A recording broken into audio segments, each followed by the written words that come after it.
A reading from my grandmother's stories. The Faces of the Czar. The cupboard in my grandmother's bedroom was big and brown, with a long mirror set into its central panel.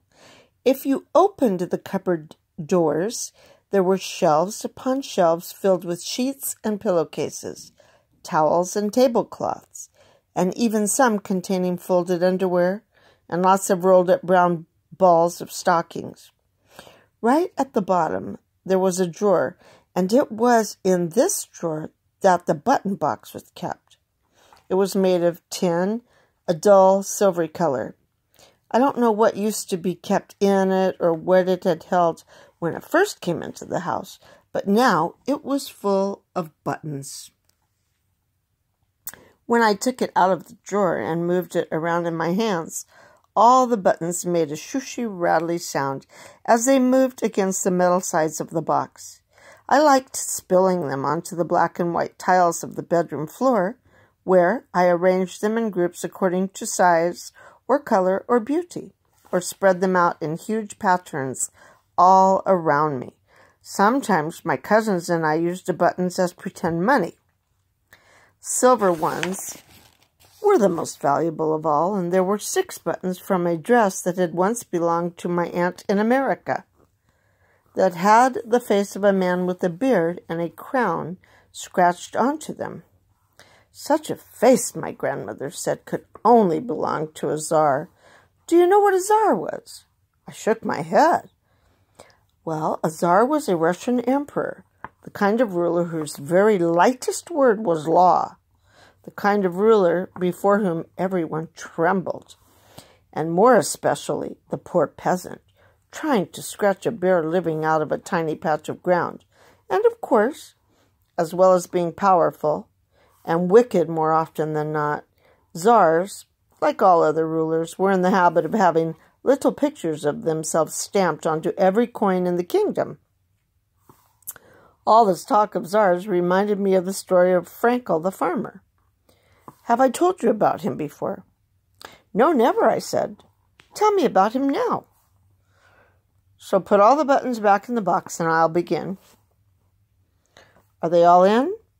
Good. Now, long ago, in a very far away and neglected corner of Russia, about a day's ride from the Tsar's summer palace, there lived a farmer called Frankel. On this particular day that I'm telling you of, Frankel was happily occupied digging up turnips in what he called his field, but in truth was a piece of land about the size of a tablecloth. He was content. The sun was shining for once. The turnips had all turned out well, large and pleasantly mauve and white in color, and their leaves were so prettily green and feathery that Frankel sang as he worked. He was absorbed in his labors, so that he hardly noticed the horseman drawing nearer and nearer, until the noise of the hoofbeats on the dry earth of the road made him look up. What he saw made him drop his spade in amazement. It was the Czar. Frankel bowed deeply. Do not be surprised, my friends, said the Czar. Often, when I'm sick to death of court councils and endless feasts, I saddle my horse and go riding about my kingdom, talking to my subjects. I am very interested to observe that although the hair on your head is gray, the hairs of your beard are still black. It's something I've often noticed in people before, and yet no one seems to know the reason for it. Oh, mighty Czar, Frankel replied, reasoning that he couldn't possibly be too polite to the Czar. I am only a poor Jewish farmer, but the reason is this. The hairs on my head started growing when I was born. Those on my chin only started growing when I was 13 years old, after the bar mitzvah ceremony at which I became a man. Therefore, the hairs on my chin are much younger and not yet gray. Amazing, said the Czar. How simple and yet how logical. I'm overjoyed to have discovered the answer to a question that has long been puzzling me. Now, I beg of you, my friend, tell no one else what you have told me. let it remain a secret between us. Do you agree?" "I will only reveal our secret after I have seen your face 100 times, sire," said Frankel. So the Czar set off on his horse, chuckling to himself, and Frankel continued digging up his turnips. When the Czar arrived at the palace, he asked all his advisers to gather around. "Here," he said, "is a question. Why does the hair on the head grow gray before the hair of the beard? Whoever can answer that question for me will be promoted to the position of chief advisor of the Czar and will sit in a specially fashioned silver throne studded with lumps of amber the size of small onions." All the advisors scurried about, asking everyone they met, consulting books too heavy to be carried, and working out every possibility on scrolls of paper a yard long. This went on for weeks. Finally, 2 of the chancellors discussed the matter. "I remember," said one, "that on the day the Czar asked us the question, he had come back from a ride to the Western Territory. Perhaps he found the answer there. If we ride in the same direction, maybe we'll come across it too."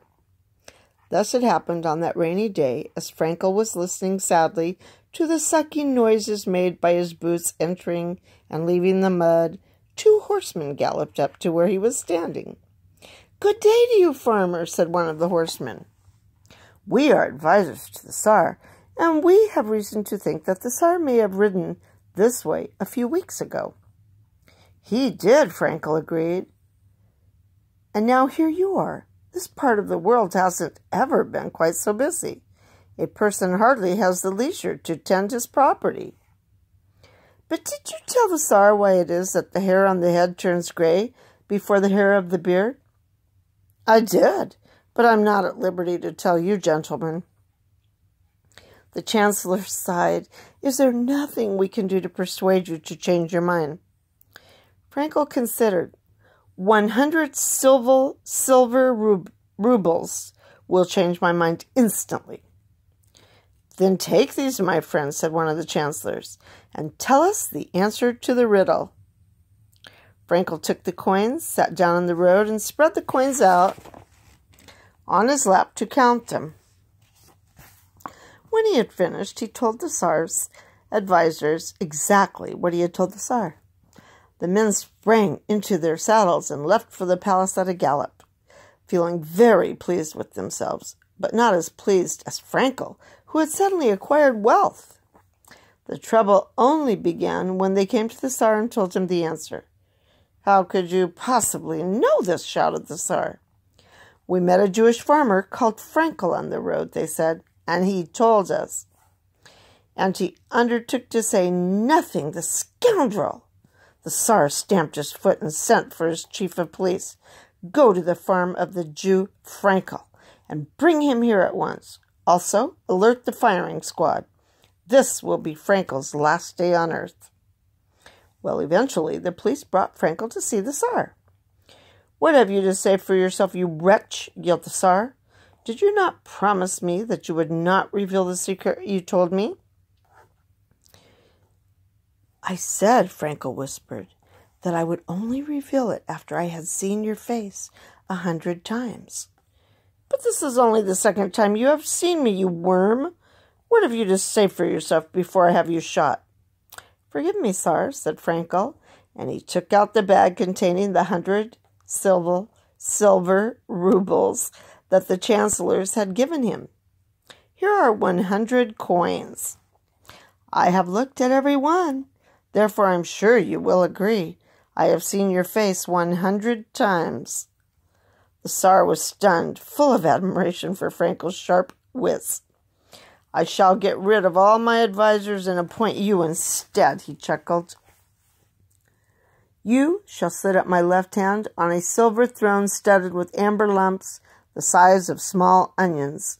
You shall want for nothing, my friend." And so Frankel lived to a ripe old age and became the richest and most powerful man in Russia, next only to the Czar himself.